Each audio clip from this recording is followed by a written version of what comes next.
Hi, I'm John Stevenson. We're continuing our series Between the Testaments, and we're going to be looking this time at how the Persian Empire strikes back.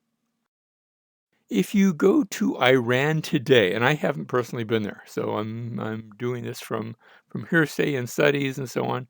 But there's a village there, actually it's a city nowadays, called Behistan, and near the city is this big giant cliff, and about I don't know, a few hundred feet up the cliff on the that sheer wall is a cutaway of a giant life-size inscription. It was studied in 1842 by Sir Henry Rawlinson. Other people have seen it, but unless you get up close, you can't really read the inscription. And reading was difficult because it was in three languages. It was in Old Persian, in Elamite, and in Akkadian. And he got up there, or I think perhaps what he did is he held the ladder and had one of his assistants go up to the top, but took wax paper rubbings and was able to make copies of those inscriptions. Now, the Akkadian language, nobody was able to read it back in his day, but they could read Old Persian, and it turned out that just like the Rosetta Stone in Egypt is the same inscription in three different types of writing, two languages, but three different types of writing. This also had three, in this case, it was three languages.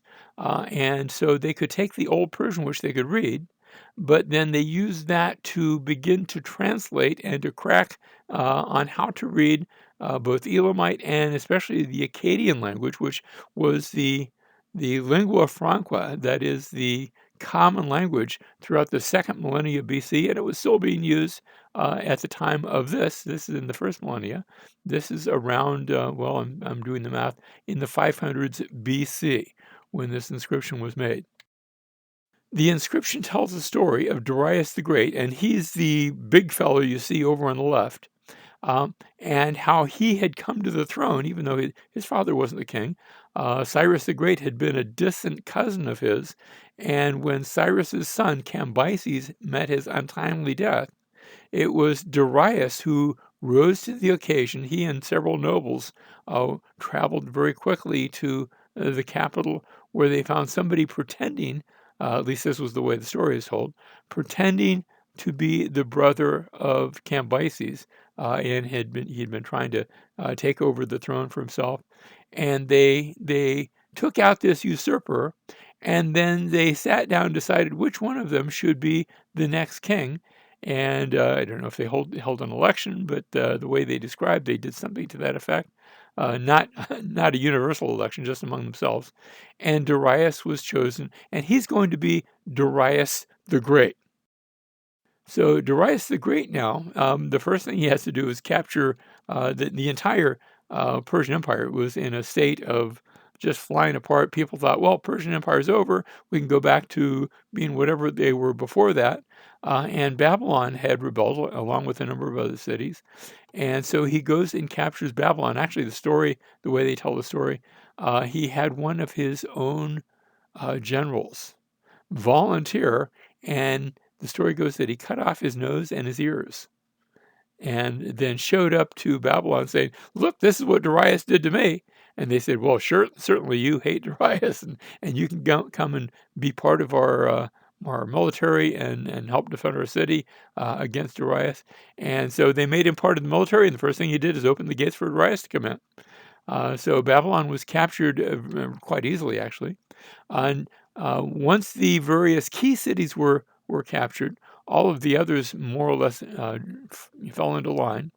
And now he conducts a general reorganization of the government.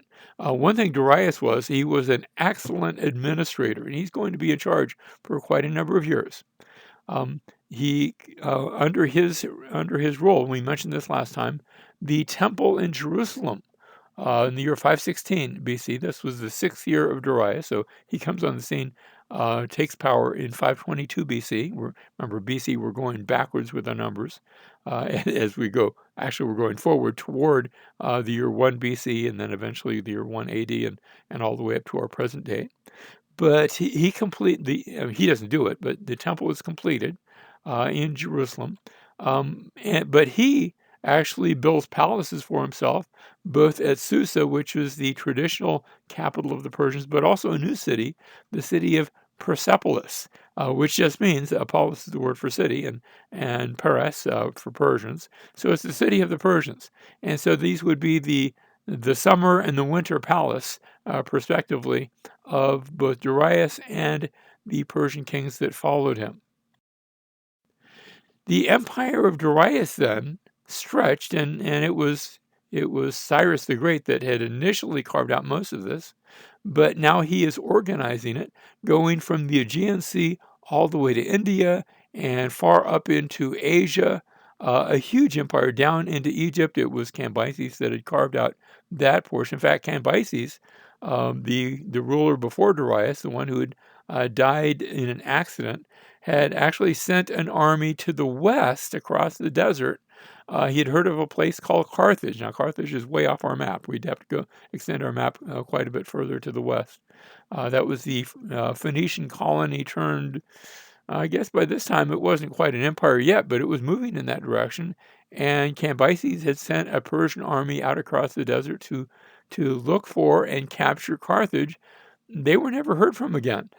They actually disappeared in the desert. One of the great mysteries of antiquity is what happened to his army. I think they just ran out of food and water and died in the desert. They never came back. They were never heard from again. Um, Darius had a system of mail runs. We would call it a postal service. Now, it wasn't for general mail, but it was for official correspondence, where he had a chain of offices in cities located all throughout his empire, sort of like the American Pony Express riders. And it was said that these are stayed, and Herodotus is giving us the quote. Herodotus is a Greek historian who's contemporary with the Persians. He says, these are stayed neither by snow, nor rain, nor heat, nor darkness from accomplishing their appointed courses with all speed. Well, Benjamin Franklin actually adopted pretty much that same line to describe the mission statement of the United States Postal Service. But this is where he got it from. He was a student of Herodotus, as were a great many people back in his day. Now, things were going along okay at first for Darius, but then a group of nomads living to the north of the Black Sea, they were known as the Scythians. These were the folks that they were the first that I know of to have actually figured out how to break horses. And that doesn't mean break them in the sense that they're broken and now they can't do anything, like break their legs or anything, but to tame them by riding them until they finally they finally accept the idea. Okay, I'm going to have this strange creature called a human on my back, and I guess I'm going to have to just get along with that. Well, the Scythians had been the first to do that. I don't know if you've ever tried to ride an unbroken horse. I actually tried that when I was very young. It was a very short ride, and it takes a certain skill to be able to do that. The Scythians had mastered that. So they had these troops of horse riders that could ride up with their bows and arrows and shoot holes into you and turn around right away before you knew what had hit you. And the Scythians would come down. Now, they weren't trying to conquer and settle, at least not yet. A group of them would do that in a much later age. But right now, they were just coming down and taking whatever wasn't nailed down. And then they turn around, and before you could counterattack, they would ride back to the north over the mountains to the north. They had done that in the days of the Assyrians, and now they were back. But before you could do anything about it, they had returned back to their homeland north of the Black Sea. And so Darius gets this idea of how he can track them down. He can't just chase them. They've got all of Asia to retreat into. But he says, instead, I'm going to go around the Black Sea and come up behind them, and I'll capture them. And that was I guess he thought it was a great idea. It didn't turn out that way because the Scythians, whenever he would get close, they would just pack up their rolling city. They lived in wagons and on their horses, and they would just move away. It's one thing to lay siege to a city that's going to stay there, but when the city rolls away before you can get to it, what are you going to do? And then to make matters worse, while he was conducting that expedition, the Ionian cities that were in his rear were encouraged by the Greeks to revolt. Now I say Greeks. The Ionians were a tribe of Greeks, but they weren't living in Greece. They were living in Anatolia, there on the Aegean. So you had, and they spoke Greek with a sort of a different dialect. So you had Attic Greek, that was the Greek of the Athenians.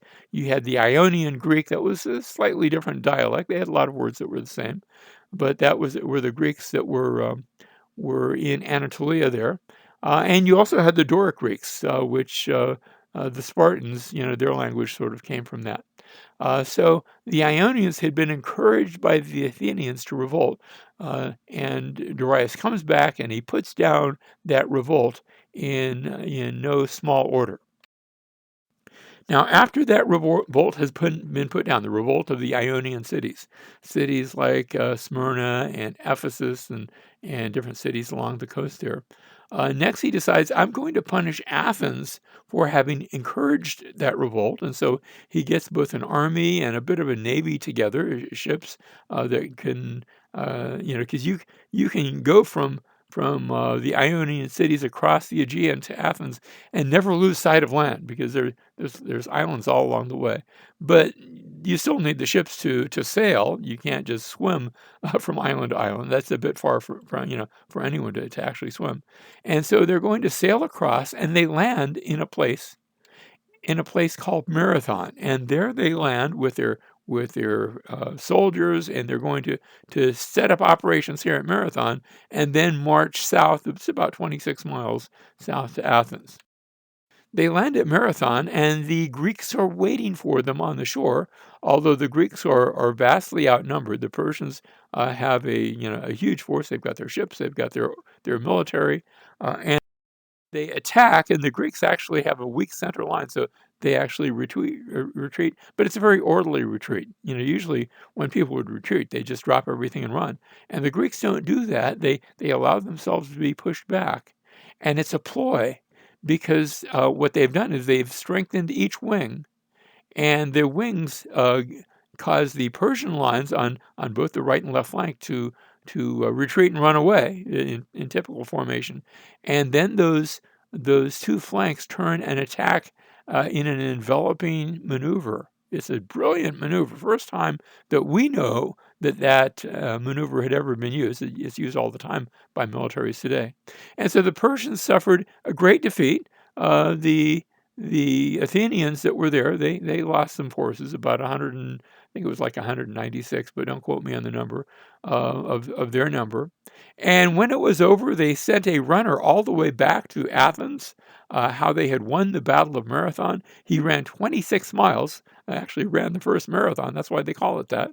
And he got back to Athens and he said, "We have won." And then he fell over with a heart attack. So if you're ever going to run a marathon, the lesson there is make sure that you pace yourself and work up to it. Don't do it on the first day. Well, now this began a discussion in Athens because they felt sure, yes, the Persians had come, they'd been defeated, but we have a feeling they're going to come back. And indeed, the Persians were planning on coming back.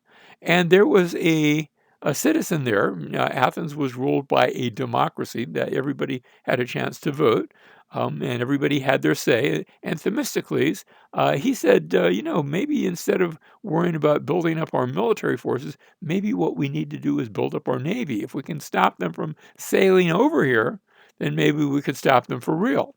They had consulted the Oracle of Delphi. Remember how we talked about the Oracle of Delphi in the last class. And the Oracle had given sort of a veiled prophecy and included then, and that was this line, then Farsine Jove, that's another word for Jupiter, or we would say Zeus, grants this to the prayers of Athene, safe shall the wooden wall continue for thee and thy children. The wooden wall, what was that describing? You would generally, if you were going to have a wall that was at all secure, you would make it not of wood, but you would make it of stone or maybe brick. And Themistocles says, I know what that means. That means we should trust in the wooden walls of Athens. That is, we should trust in Athens' navy. They will be a wall to us. And so he pushed very hard for Athens to invest in navy, and they did that. Well, a few years later, Darius died, and his son Xerxes now comes to the throne. He's going to rule from 46 BC to 464.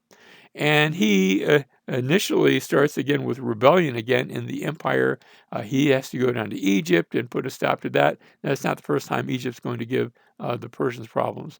But Babylon, again, is another city that rebels again.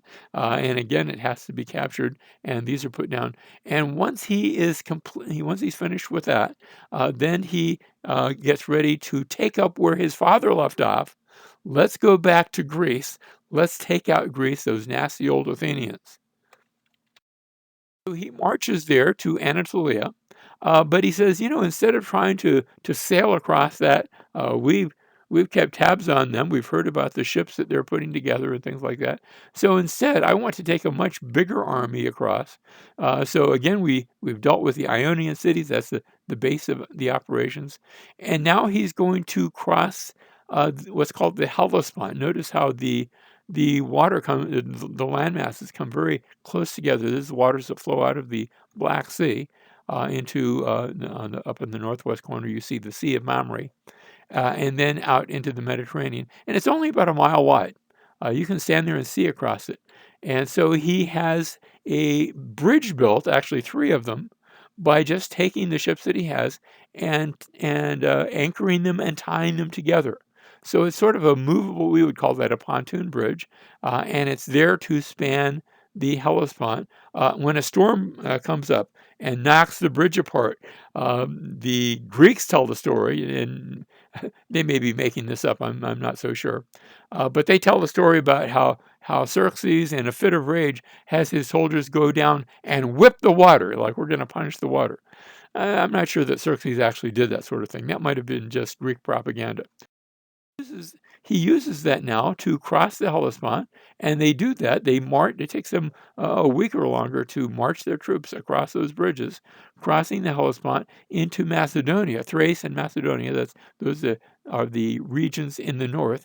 That wasn't actually considered Greece proper. Today, that's part of the nation of Greece.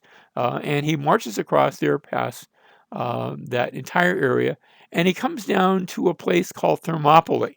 It gets its name from remember when you talk about a thermometer, that's talking about heat or cool. Thermopylae was a place where there were some hot springs, and that's what the name means. And he gets to Thermopylae. If you get to that region, and this is what it looks like today, there's been some erosion, so it didn't look quite like this, but there's a narrow pass, and I'm standing in that pass. It's not quite so narrow anymore, but I'm standing in that pass where there's mountains on one side and the Aegean Sea on the other, and a fairly small force could defend that and not be flanked. You've got the mountains to protect you on one side and the sea. There were a group of Spartans that had assembled, a fairly small group, only about 300. You say, what are 300 soldiers going to do? Well, they're going to hold that pass at least for a time. They are led by their king Leonidas. If you go there today, there's actually a statue of Leonidas that's standing there. That's who you're seeing to the right. He was one of the kings of Sparta. Sparta actually would have two kings. It's interesting how Rome is going to pick up on this and do something similar, although not with kings, but with what they would call a consul. But that's much later. And so the Persian camp from Thermopylae goes and finds that pass guarded by the Spartans. Now, the Spartans aren't by themselves. There are Athenians there. There are also Thessalians. There's a number of different Greek groups. The Spartans get all the press on this, and that's okay. Um, and they resolve to stay there and to hold the pass no matter what. And the Persians attack, but they've got much greater numbers, but they can't force the pass because only a few can come at a time. They're stymied by that until a Greek renegade shows them a path that goes around the pass and they are able to go around through those mountains and come out behind them. And as the Spartans and the others see that they have been outflanked, the Athenians turn around and run, and the Spartans tell everybody else, you can leave, but we're going to stay because Spartans have a reputation. They do not retreat. And sure enough, they stayed there and died to the last man, giving that image of the glorious defeat. People don't usually talk about their defeats unless they're glorious. And so the Greeks like to talk about this battle, even though it was a glorious defeat, and the Persians had won. They'd been stymied for a number of days, maybe even a number of weeks. But now they had taken the pass. And Leonidas, he and his soldiers, his Spartan soldiers, have that reputation. Like I said, there's a statue, a memorial statue, even there to this day, about this glorious defeat, this glorious stand that they made at that pass. From Thermopylae, the Persians continue all the way to Athens. It's now, remember, from Marathon to Athens, that's 26 miles, so this is going to take them a bit longer. But they get to Athens, and there's really nothing to stop them. And they find Athens virtually abandoned, where the Greeks realized they were coming, and they departed for the most part. A few stayed behind, but most of them departed from Athens, and they made their way to the south, to the Aegean Sea, and they got into their wooden walls, their ships, and they sailed to a nearby island. Meanwhile, Athens was left alone and not very easily taken. When you look at the Parthenon today, that was actually destroyed. So what you're seeing is the rebuilt Parthenon, the Parthenon that was built after the Persians had come in and destroyed it. They were planning on not it was already built, but they were planning on adding to it and modernizing it from their vantage point. And the pillars that they had set up, they put to the side. And even though they eventually rebuilt the Parthenon, they didn't use those pillars. And I'm told that they're sitting in almost like a storage place on the side of the Acropolis there. I've been several times there, but I didn't know that story until afterwards. So I've never actually gone to look for the pillars. But I understand if you ask about it, you can go and see where those are located as a reminder of how Persia had been here and what they had done. Well, Athens falls, and the Greeks had taken the Athenian population and sailed across to an island to the west, the island of Salamis. And it has a very narrow channel on both the east and the west side to keep people out of that bay. But they were on the island of Salamis, and now Xerxes comes up with his Persian forces, and they're going to try to trap the Greeks there on the island and trap them from sailing away. Well, the Greeks actually have no plans to sail away. In fact, what they have set up is a trap. They actually send word to Xerxes, and they tell him, "We're going to try to break the. You have set up sort of a wall of ships, and we're going to try to break through." And he says, "Well, I'll stop you from doing that. I'll actually enter the channel."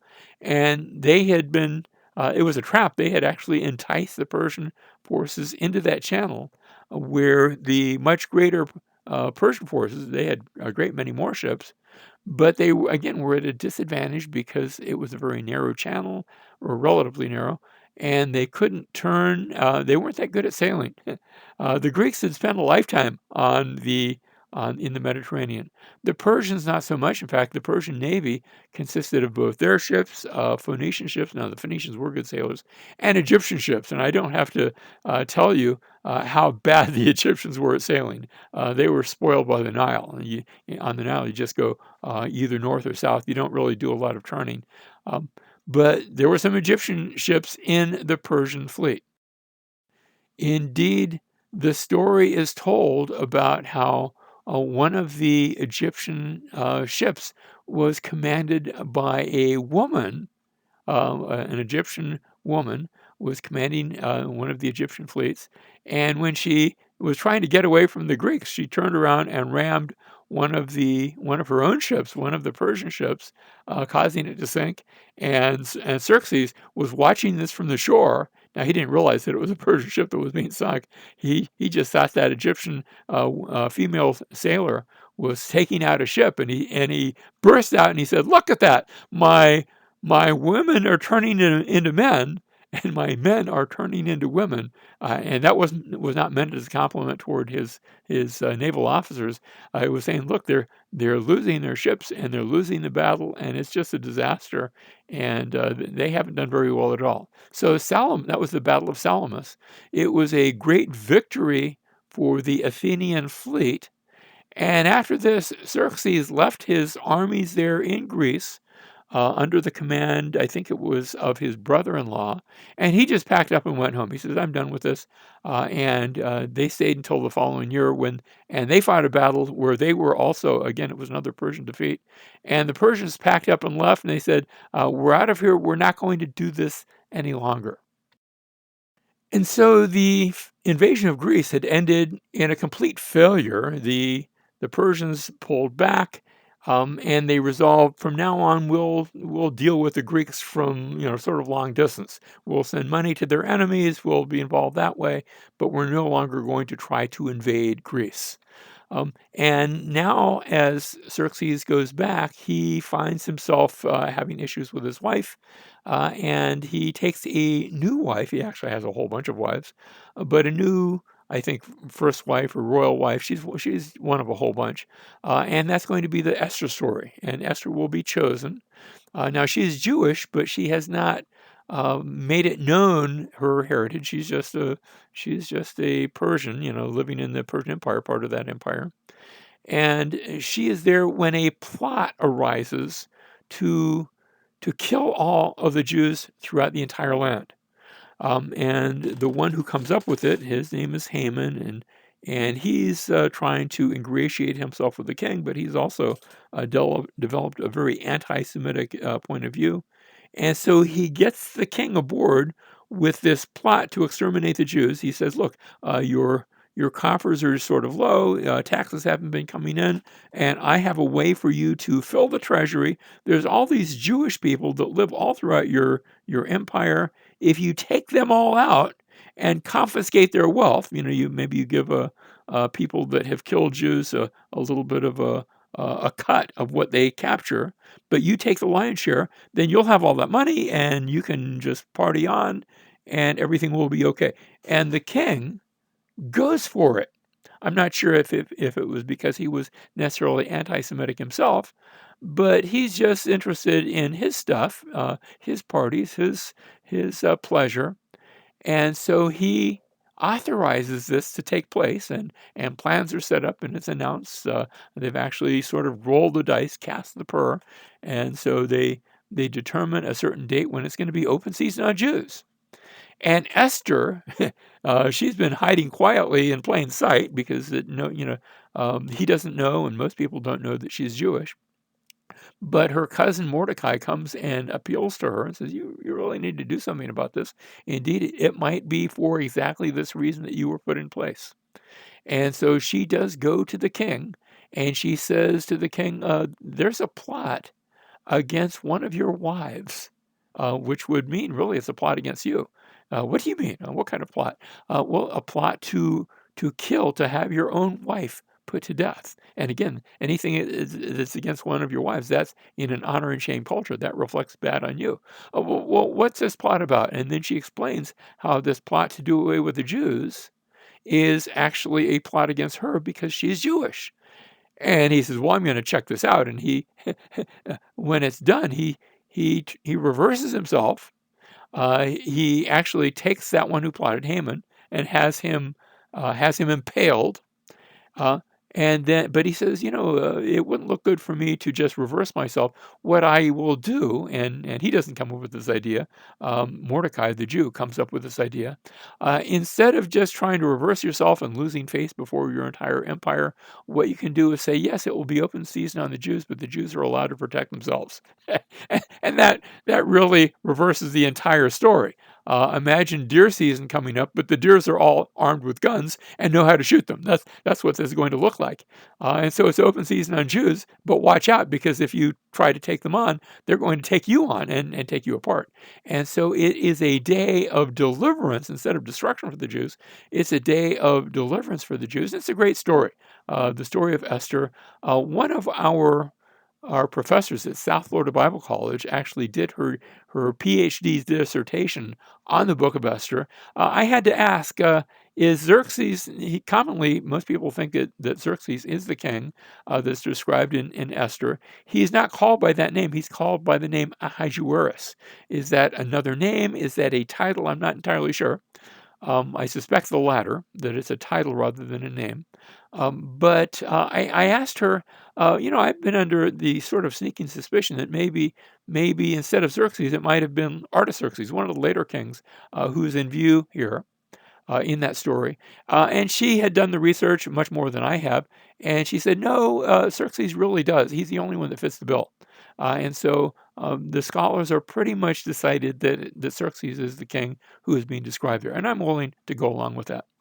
Let me just say that the story ends with the salvation of the Jewish people, but also after this time, maybe some of the Jewish people are going to be thinking, yeah, the Persian Empire isn't as safe as I thought. And some are going to begin moving to other places like Egypt and southern Egypt, and maybe even further south than that, so that we're going to find people that are Jewish, and we know this now thanks to DNA, where there are some people that went up the Nile River and left Egypt and went south all the way to where we consider places like the Sudan and Ethiopia and settled there. And in some cases, amalgamated with the people that were there, but also brought some of their traditions to those lands as well. As for Xerxes, he's going to live a few more years and then he will be assassinated. And I can't help but think of Xerxes. Of course, the Greeks have painted him in a very poor light, but perhaps, especially when I consider the Esther story, maybe he deserved some of that poor light.